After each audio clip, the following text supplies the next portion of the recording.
The soundtrack to this game absolutely slaps. It's really phenomenal. I'm gonna tell you a secret about the soundtrack. Oh yeah?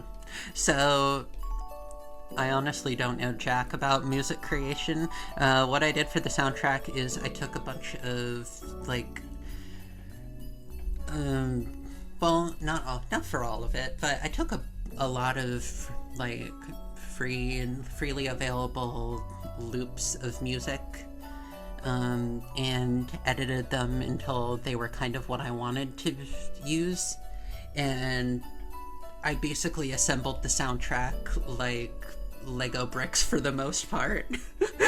Now, that's not to say that, like, all of it is, like, pre-recorded stuff. Like, of course not. Like, I edited most of this, like, stuff pretty heavily. But, like, basically anyone can do, like, music stuff if they have some stuff for inspiration to work off of. Well, that leads me to ask, like, what did you use for inspiration? What artists and genres did you pull from for this music? I listened to so much Vaporwave when I was making this game. Like, oh my gosh.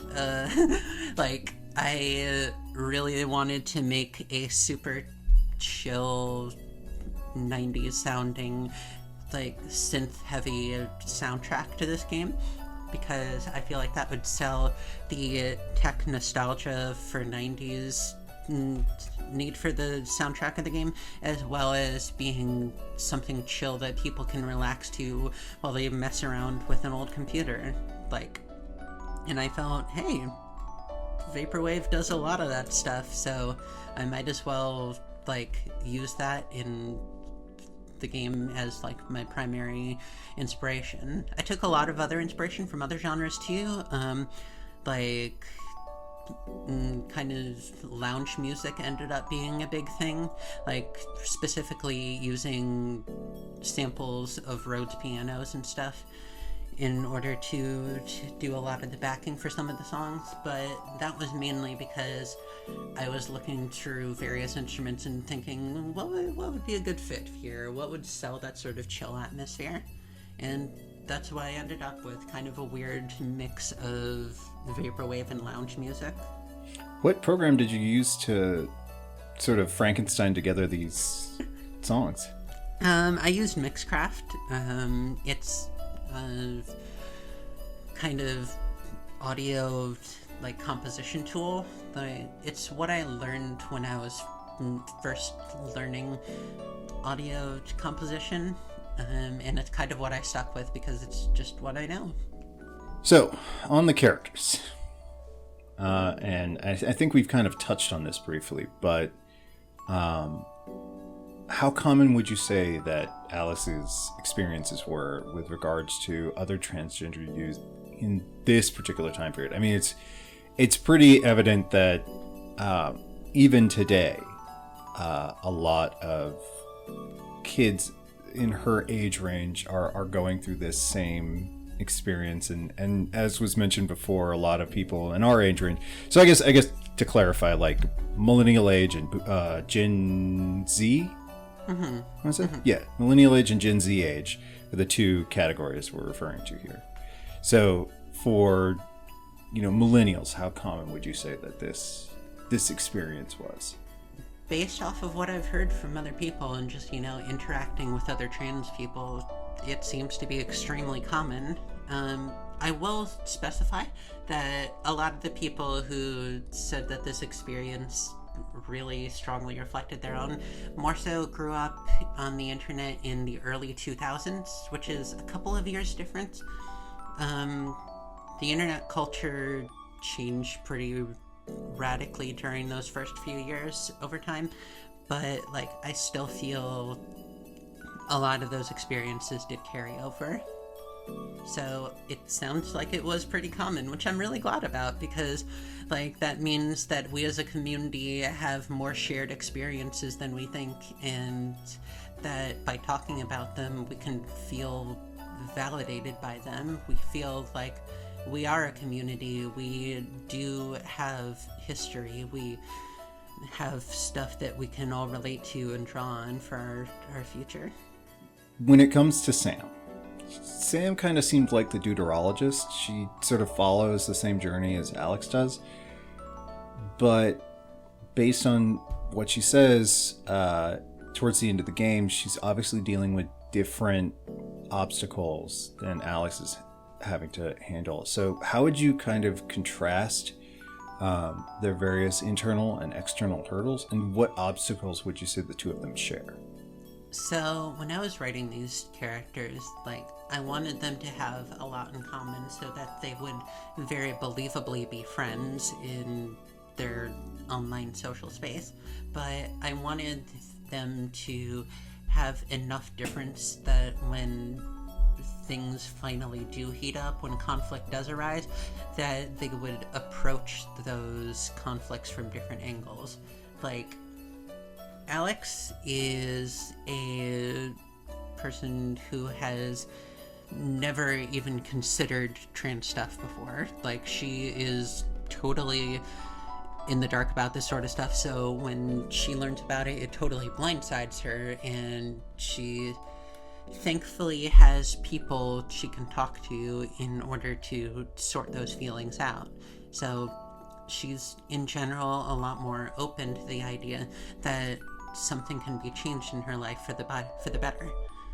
Sam, on the other hand, Sammy, she has very much dealt with this stuff before. She has considered this stuff before, and the fact that she feels like she does not have any control in her own life, that terrifies her, that makes her feel powerless, paralyzed, and it shuts her back down. It keeps her back in the closet because she feels like she can't do anything about it.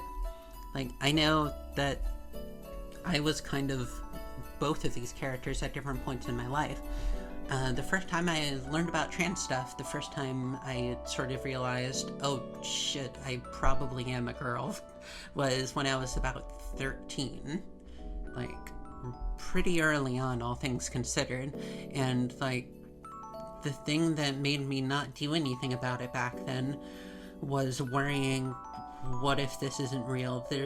I can't, and even if it is real, I can't do anything about it. I'm still living with my parents. I can't even fucking order, like, hormones online or anything because I don't have a debit card or anything. And, like, it's terrifying when you're young and trans and still living with an authority figure looming over you that almost certainly does not approve. So that's what put Sammy back in the closet. That's what put me back in the closet back then.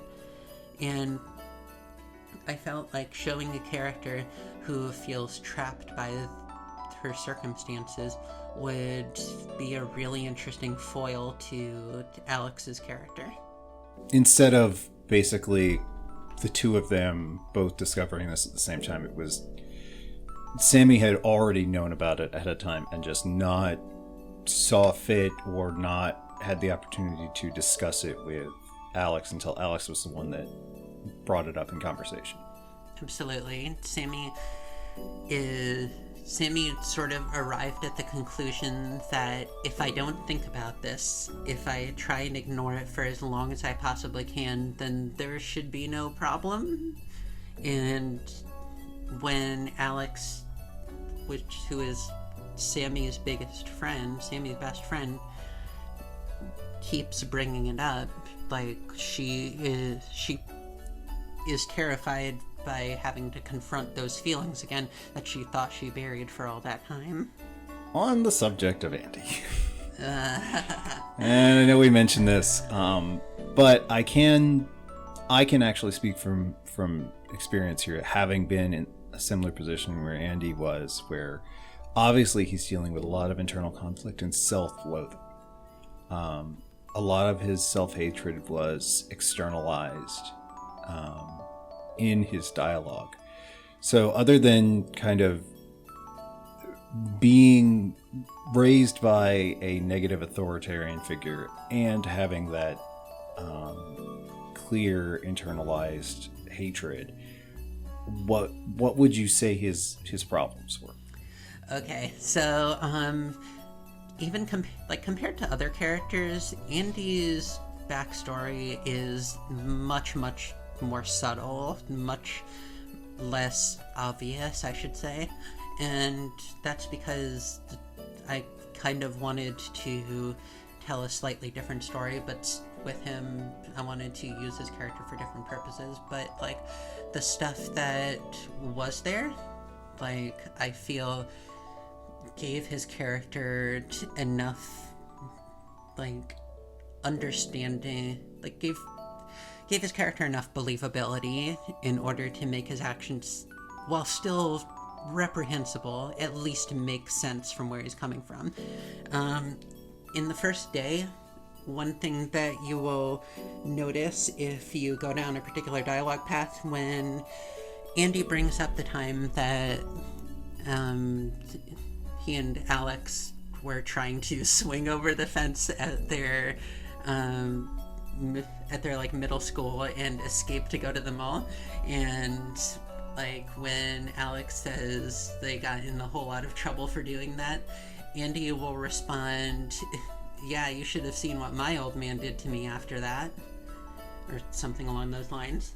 And like it's never explicitly stated, but it's very, very implied that Andy's dad is, if not at least physically violent, at least the absolute poster child for toxic masculinity.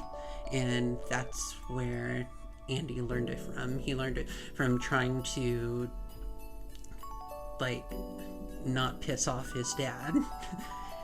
Like, and that's why whenever Andy in the game is forced to confront the concept, the idea that toxic masculinity may not be as effective of a shield as he thought, he has a moment of fragility before he doubles back down. One of the things that he says is, in, I believe, day 2 was, "Isn't this what guys are supposed to do?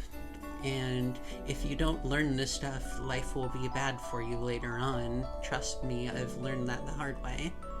And in those moments, you can see the scared kid behind all of that start to shine through.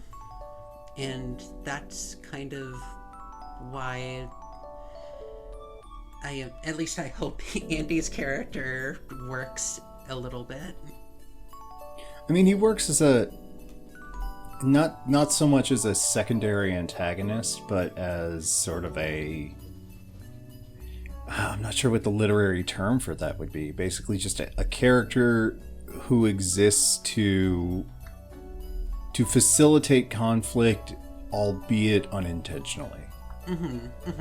He very much mirrors John in a lot of ways, like sometimes very explicitly, like at the end of day 3, in which his messages start glitching out and he can edit one of your old messages in the exact same way that John does. And that's supposed to be a moment where you realize, oh shit, he is very, very close to falling into the exact same hole that John has been trapped in for most of his life. And that's supposed to be absolutely terrifying. And like, but the difference between John and Andy is that Andy has not entirely fallen off that cliff yet. Andy still has hope. Andy can still change before setting into his ways as an adult, and from there on becoming much less likely to change. Andy can still be salvaged, is what I'm saying. That's not to say that John cannot. John is an adult who has to like stand up for his problems and like try and fix them just like anyone else, but it's a lot easier to change as a person when you do that young, when you're still developing, when you're still emotionally figuring out who you are. And that's what I think the difference between John and Andy is. With Laguna really seemed to have figured her identity out prior to the events of the game, which is not, I mean, it's not impossible. It was just, it seemed like the core of her character was that, like, she already knew what was going on. Because she had not had access to the internet at that time, what resources would have been available to Laguna that were different than the ones that were available to Alex? Yeah, so Laguna is, I consider her at least very, very lucky in being able to figure this stuff out on her own. Like, Laguna, at least I'd like to think, was very, very lucky to have encountered another trans person at that time. Like, she did still talk to people online at the time, but the internet was probably not how she did it. She probably just used, like, BBSs or something, and that's how a lot of early trans communities were. Like, they existed on BBSs because it was a lot easier to have those be a private thing and have small, like, marginalized communities thrive within there. So, like, the internet still helped her out, but it was something you were much, much, much less likely to stumble into on her own. I think that, or at least my headcanon for all this, is that Laguna has been interested in technology for most of her life, and because of that, her genuinely inquisitive nature just sort of eventually led her to that sort of stuff. So, like, Laguna got lucky, is what I'm saying. And because of that, she wants to... I don't want to say she wants to go out and help other people, because she's still very much afraid of being outed and the consequences that can have for her life. But once she starts talking to Alex, once she starts, like, understanding that she can make a difference in someone's life, like another young trans person's life, another young trans person that's scared and doesn't know what to do, and that's someone that she can see herself in, or at least who she used to be. And I think that the main development of her character is her realizing that she can make a difference for other people, and realizing that that can change another person's life. Just a quick aside, is it really headcanon though? If you're the one who, isn't that just canon? I'm not really the type to say, like, word of God, this is now canon. You don't have the 4-inch thick 3-ring binders Secret Little Heaven development Bible. I'm not gonna be fucking J.K. Rowling saying shit about the characters 10 years after the game is released. It totally changes everything. But, so, like, when I say that, I mean, like, that wasn't explicitly in the game. So, like, that's all I mean. And that's kind of I guess that's kind of the dream scenario for older people in these communities, not just in the trans community, but also in the wider LGBT plus communities, to sort of be mentors to the LGBT the next generation. Precisely, yeah. Like, the way our communities grow is by finding, like, shared experiences, by finding other people who can relate to those shared experiences, and realizing that, hey, maybe if I relate to these things, if I can look at these people talking about their lives, their history with being trans, then maybe it's okay for me to be trans too. That's how communities like ours grow. And, like, I think that that's the main reason why visibility is so important, because once that information is out there, once those experiences are well known to people, then more people can realize that they relate to that a lot more than they thought they did.